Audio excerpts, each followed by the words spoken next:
Welcome back to the Deep Dive.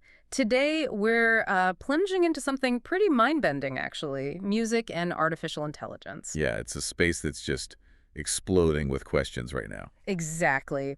We're aiming to uncover some, well, surprising stuff you might not hear elsewhere, all circling this big question: what makes music real? And, how is AI changing how we even think about creativity? Or authenticity. That's a huge part of it. Right, authenticity.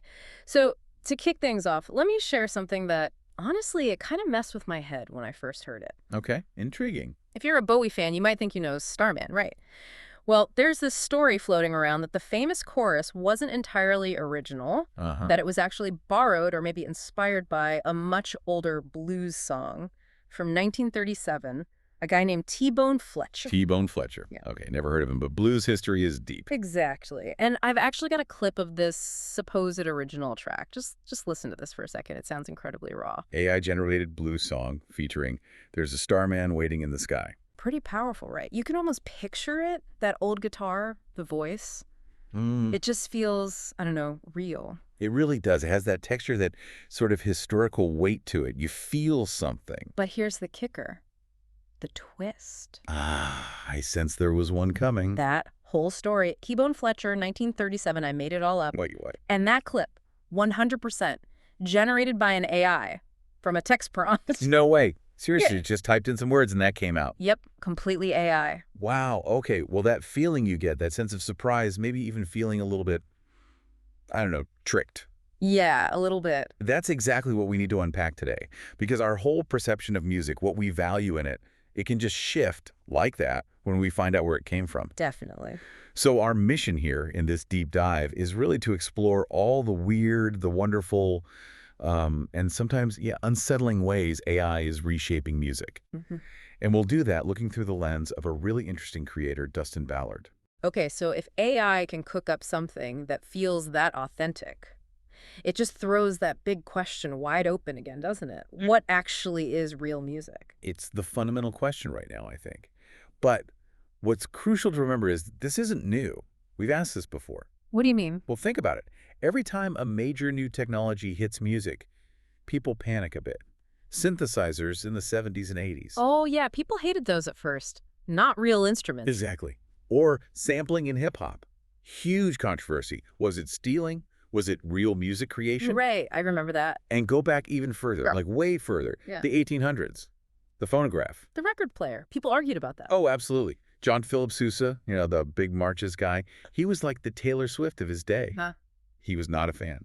He called recorded music, and I'm quoting here, a substitute for human skill, intelligence, and soul. He worried it would reduce the expression of music to a mathematical system. Wow. Reduce the expression of music to a mathematical system. I mean, Yeah. that sounds exactly like what people are saying about AI right now. It's almost eerie, isn't it? The parallels are striking. He was worried about the human element, the soul, being lost to technology. So these historical examples, they show us that this definition of real music, it's always been kind of flexible. It changes. It absolutely evolves. It's constantly being renegotiated as technology changes what's possible.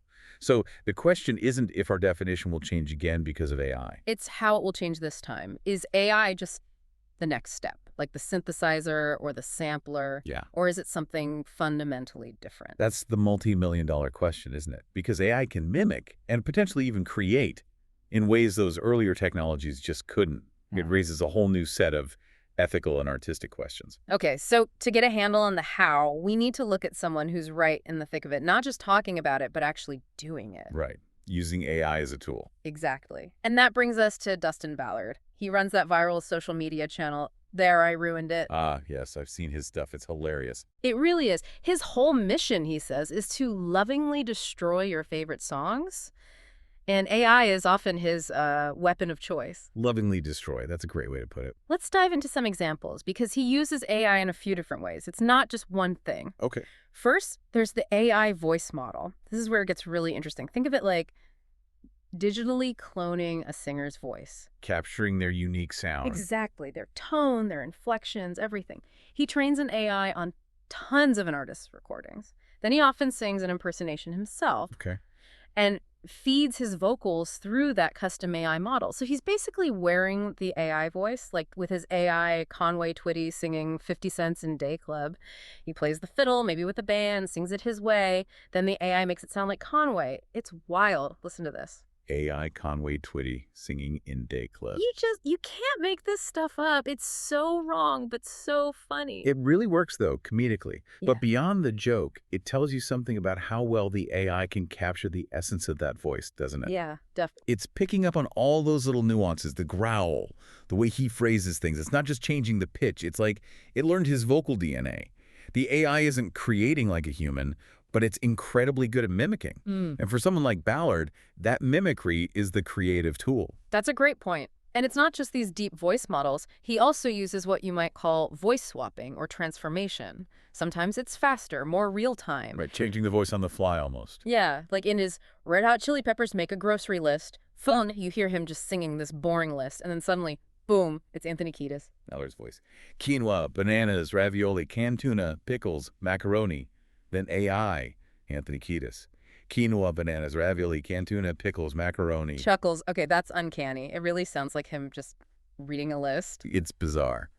But he doesn't just do voices. He also uses AI for composing and arranging. Like, he'll make up a little melody on his actual violin. Something original. Yeah, just noodles something out. Then he asks the AI to take that simple melody and turn it into, say, a huge dramatic movie score. So the AI isn't just adding instruments, it's interpreting his melody. Exactly. It's analyzing it, thinking about harmony, emotion, and then generating this whole arrangement, maybe adding counter melodies, changing dynamics, stuff a human might not immediately think of. Real violin melody, followed by AI dramatic violin movie score. And these examples, they really bring us back to that earlier point about real music, don't they? Especially when you contrast them with that first track, the fake T-Bone Fletcher. How so? Well, Ballard himself said that the Starman track, the one that was 100% AI from just a text prompt, that felt a little more unnerving to him. Oh, interesting. Why? He performs music from that blues era, and he said, hearing what he called the pain in that man's voice who never existed, something about that just felt wrong to him. Okay. So even though his own stuff uses AI heavily, there's still a human element, his performance, his idea. Precisely. There's human intent and contribution behind his parodies. The AI is the tool he's wielding. That first track, though, it felt like it sprang from nowhere, mimicking human pain without any human source. It highlights that maybe the process and the intent still really matter to us. Okay, so that's where it gets really interesting then, isn't it? If the feeling is there, if you love a song, does it actually matter how it was made? Does the enjoyment change if you know it was AI? Yeah. Like, if you hear a song, it moves you. Yeah. Are you going to stop and research its origin before you decide if your feelings are valid? Is music just about the sounds, the melody, the rhythm, or is it also about, the expression, the story, the human behind it? It's a deep question. And AI complicates it further because there are so many ways it can be used now. Like what? Well, what if AI just helps with lyrics, like a really smart rhyming dictionary? Is that so different from using a thesaurus?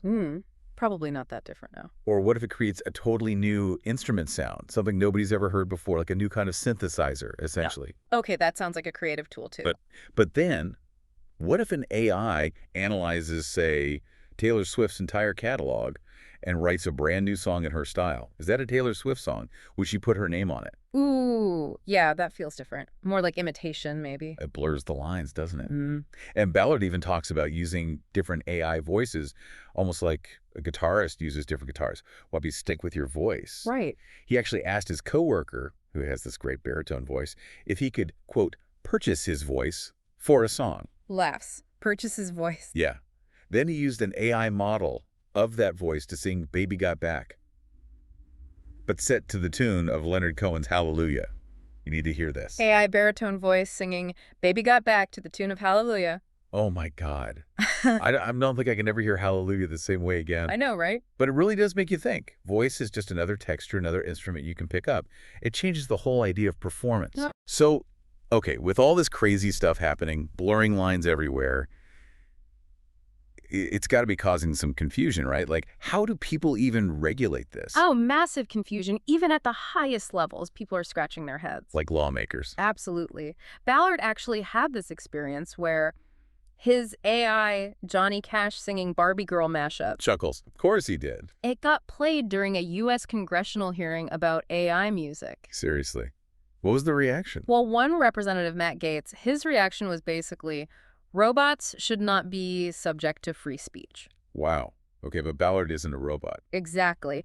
But that comment just perfectly shows the level of misunderstanding that's out there. It's complex, it's new, and the lawmakers are trying to catch up. So in the meantime, creators like Ballard are kind of making up their own rules, setting their own boundaries. That's pretty much it. They have to develop their own sort of guardrails for using this stuff, figuring out what feels right ethically and artistically. So what are Ballard's guardrails? What does he think about? He mentioned three main things he considers. First, is it deceptive? Like, could someone mistake this for the real artist? Or is it clearly a parody, clearly AI? Okay, transparency matters. Second, is there actual artistic intent? Is he trying to create something interesting, funny, thought-provoking? Or is it just, churning out hundreds of generic AI songs to flood Spotify? Right. The difference between art and just content farming. Exactly.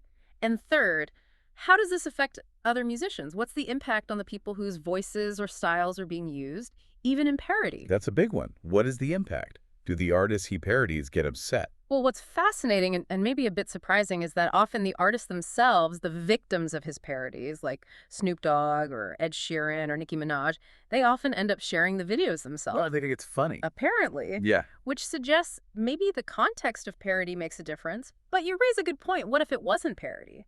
What if someone used an AI voice clone for a serious commercial project without permission? Ballard's framework works for him, but does it cover everything? Yeah, that seems like the much trickier area. It is. But what's really insightful here, I think, is seeing artists like Ballard develop these ethical frameworks themselves. It suggests a way forward might come from the creative community, focusing on contribution, novelty, respect, rather than just imitation or exploitation. So the fact that Snoop Dogg shares it means he appreciates the creativity, not just the mimicry. That seems to be the implication. It's about the intent and the cleverness, maybe. Like, listen to Snoop Dogg's actual reaction when he heard Ballard's mashup of The Bare Necessities from the Jungle Book with his own gin and juice. Snoop Dogg reacting to the Bare Necessities or Gin and Juice mashup. Mm-hmm. Okay, that reaction says a lot. He's clearly amused, not angry. So if the intent is creative and it's done well, maybe there's room for it. It seems that way, at least in the realm of parody. So wrapping this all up then, what's the big picture here? What should we take away from all this? I think the core takeaway is that this isn't just about copying anymore. It's about the potential for genuinely new stuff. New songs, new sounds. Exactly. Yeah. New styles we can't even imagine yet. Ballard's point is that, yeah, AI can be used in problematic ways. It can mess with our music, but it can also genuinely increase creativity for a lot of artists, open up totally new ways to express things. Like how Sousa couldn't have imagined today's music back when he was worried about the phonograph. Precisely.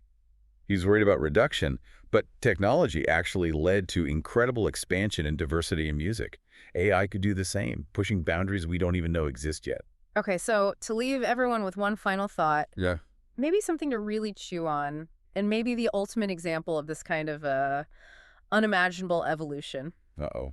What has Ballard done now? He called this the stupidest thing I've ever seen. It's for all the Nickelback fans, or maybe non-fans. It's Nickelback's Photograph, mashed up with a song about the phonograph, like the Sousa-era phonograph. Laughs. Oh no, that's meta. It's meta. It's ridiculous, and it kind of asks all the questions at once. Here it is. Try not to break your brain. Nickelback Photograph mashup with the phonograph song version. I mean, it's just brilliant, isn't it? Ridiculous, but brilliant. It perfectly captures that blend of absurdity and somehow insight. Totally. So as these lines keep blurring, as AI gives us more and more ways to create and manipulate sound, the question really comes back to you, listening right now. How will you define real music going forward? What possibilities do you see? Does this excite you, worry you? Think about your own relationship with music, with technology. Where could this all lead? What's the next era of sound going to be like? Lots to think about. Definitely. Thanks for deep diving with us today.